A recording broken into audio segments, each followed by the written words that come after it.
Bonjour, citoyens. My name is Marie Joseph Paul-Yves Gilbert de Motier, le Marquis de Lafayette. And here are 5 things I think you should know about me, General Lafayette.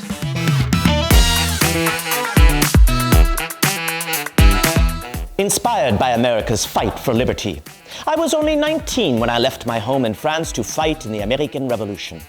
Leaving France caused quite a controversy. The King of France ordered me to turn around and forbade me from joining the Americans. Of course, my family, including my pregnant wife, was upset I left without telling them, but I was determined to aid the American cause. During the American Revolution, I helped get France to support the Americans. I had many adventures during the war and was honored to serve George Washington as a Major General in the Continental Army. During the war, I also returned to France to convince the king and his ministers to aid the Americans. They did end up giving the Americans financial and military support. They never gave as much as I wanted, but they came through in the end to help us achieve that victory at Yorktown. I helped start the French Revolution, but was horrified by how it progressed. When France chose to throw off the shackles of tyranny, I was excited to help form a constitutional monarchy.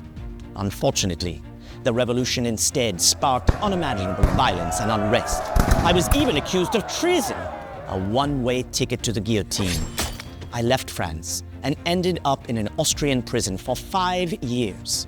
In hindsight, I was probably safer there than in Paris, where I may have lost my head in the terror like so many others I had known, including King Louis XVI and Queen Marie Antoinette. I never stopped fighting for freedom and equality. I always stood up for what I believed was right, including religious toleration in France and the abolition of slavery.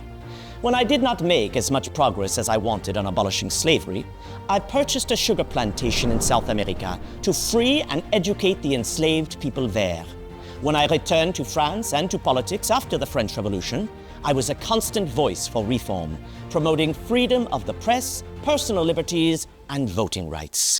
I returned to the United States in 1824, and the American people greeted me as a long-lost friend.